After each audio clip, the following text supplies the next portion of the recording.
வணக்கம்ப்பா. இப்போ நம்ம என்ன செய்ய போகிறோம்னா உப்புமா செய்ய போகிறோம். உப்புமான்னா எல்லோரும் செய்கிற மாதிரி நான் ஒரு மாதிரி செய்வேன். சரி, நான் செய்கிறது உங்களுக்கு பிடிச்சிருக்கான்னு பாருங்கள். நான் என்னென்னு செஞ்சு காமிக்கிறேன், என்னென்ன போடுவேன்னு. வாங்க, அதுக்கு என்னென்ன தேவையானதை நான் எடுத்து வச்சுருக்கேன்னு காமிக்கிறேன். வாங்க, என்னென்ன தேவைன்னா வெங்காயம் நறுக்கி வச்சுருக்கேன். பெரிய வெங்காயம் ஒரு வெங்காயம், 2 கேரட்டு பொடியாக நறுக்கி வச்சுருக்கேன். அதே மாதிரி 3 பல் பூண்டு, அந்த கொஞ்சம் பெரிய பல்லாக தான் எடுத்து அதை நல்லா பொடியாக நறுக்கி வச்சுருக்கேன். இஞ்சி ஒரு அரை துண்டு அளவுக்கு இஞ்சி எடுத்து அதையும் பொடியாக நறுக்கி வச்சுருக்கேன். பச்சை மிளகா 1 மிளகா அதையும் போட்டு வச்சுருக்கேன்.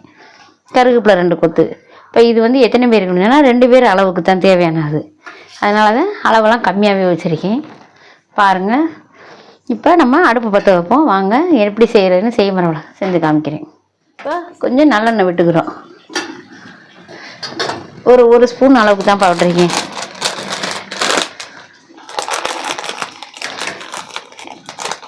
ரவை எவ்வளோ போடுறேன்னா பாருங்கள், 200 கிராம் தான் போட போகிறேன். இது வந்து 100 கிராம் உலக்கு.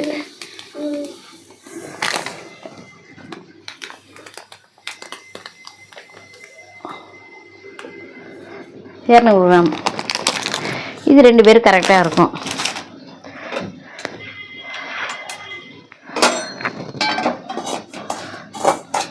கொஞ்சம் வறுத்துக்கிறணும். இப்படி வறுத்துக்கிட்டோம்னா வயிறு வலி இதுகள்லாம் இருக்காது. ரவை சாப்பிட்டா சேராது ஒவ்வொருத்தருக்கு. அதே மாதிரி உப்புமாவும் நல்லா பொழு பொழுன்னு வரும், உதிரியாக இருக்கும். இப்போ ரவையை வறுத்து தனியாக கொட்டி வச்சுருக்கோம். இப்போ அடுத்து எண்ணெய் ஊற்றி தாளிக்க போகிறோம். பாருங்கள், எண்ணெய் விட்டுருக்கேன்.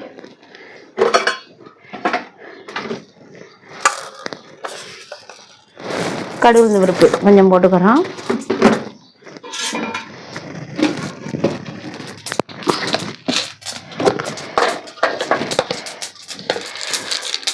குழம்புக்கு தேவையான கடலைப்பருப்பு, இது உப்புமாவுக்கு தேவையான கடலைப்பருப்பு 1 ஸ்பூனு அதுவும் போட்டிருக்கேன்.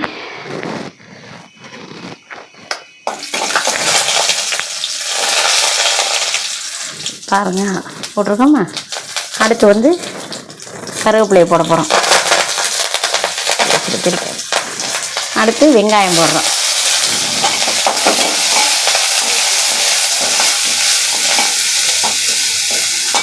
வெங்காயம் வதங்கையிலேயே பச்சை மிளகா, கேரட்டு, இதோட பீன்ஸ் போடலாம், குடமிளகா போடலாம், போட்டு செஞ்சால் நல்லாயிருக்கும். அப்போ தான் போய் வாங்கணும், கடையில் போய் வாங்கணும். சரி அப்படின்ட்டு இருக்கிறத வச்சு செஞ்சு சாப்பிடுவோன்ட்டு ரெடி பண்ணுறோம். இப்போ அடுத்து வெள்ளைப்பூடும் இஞ்சியும் போட்டு சேர்த்து வதக்கிடலாம். இதெல்லாம் போட்டு வதக்கல உப்புமா வந்து நல்லா வாடையாகவும் மந்தத்தன்மை இல்லாமல் கேஸ் ட்ரபிளும் இல்லாமல் இருக்கும். அதனால தான் இஞ்சி பூண்டும் நான் போட்டுக்கிடுவேன் எப்பயுமே. கொஞ்சம் நறுக்கி அதை போட்டுக்கிட்டோம்னா நல்லாயிருக்கும்.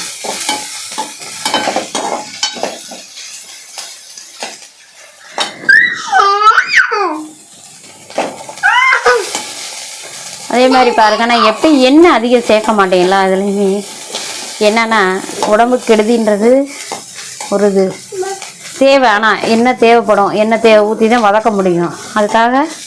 அதுக்கும் விட்டுக்கிருவேன். ரொம்ப இது பண்ணிக்கிற மாட்டேன்.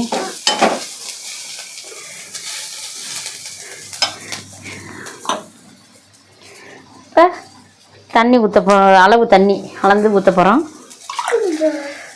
200 கிராம் போட்டிருக்கேன். 2 டம்ளர் தண்ணி ஊற்றினாலே போதுமானது, காய்க்கும் ரவைக்கும் சேர்த்து.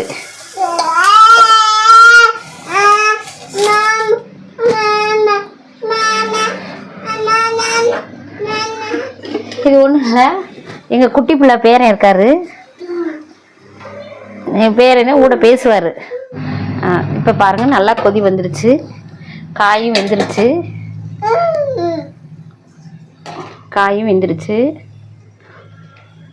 அப்போ தான் கொஞ்சம் நல்லாயிருக்கும். இப்போ நம்ம ரவையை தூவுறோம். தூக்கிட்டே கிண்டி விட்டோம்னா கட்டிப்படாமல் இருக்கும்.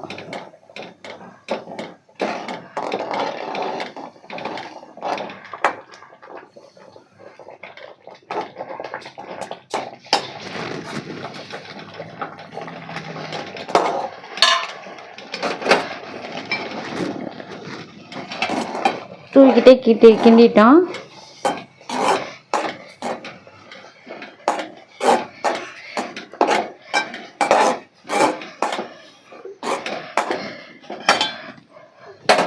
இது ஒரு 5 நிமிஷம் சிம்மில் வச்சு மூடி வைக்கணும்.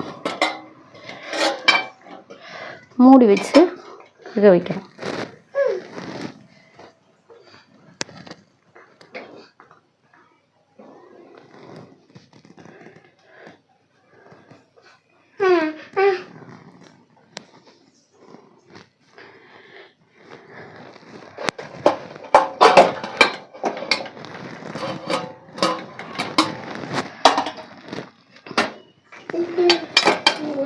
இப்போ சிம்மில் வச்சு வேணுனால ரவை கொஞ்சம் வெந்திருக்கும் நல்லா.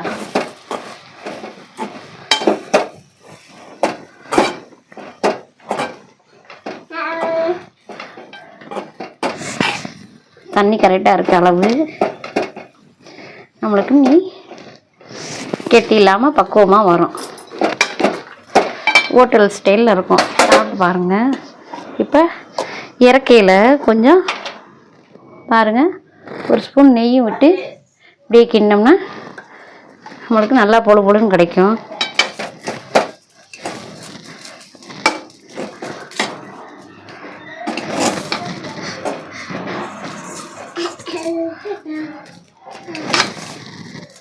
என்ன, நான் உப்புமா கிண்டியில் எப்பயுமே அடிக்கனமான பாத்திரம் வச்சுக்கணும். அப்போ தான் உங்களுக்கு அந்த உதிரித்தன்மை இதெல்லாம் நல்லா வரும்.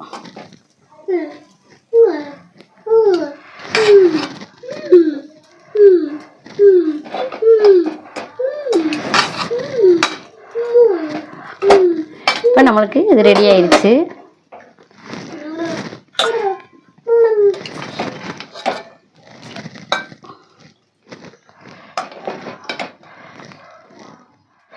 இதில் 2 கொத்தமல்லி தலையை போட்டு இறக்கி சாப்பிட கொடுத்தோம்னா நல்லாயிருக்கும்.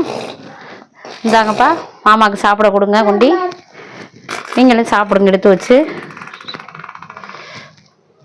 சாப்பிட்டு பார்த்துட்டு சொல்லுங்கள் எப்படி இருக்குன்னு.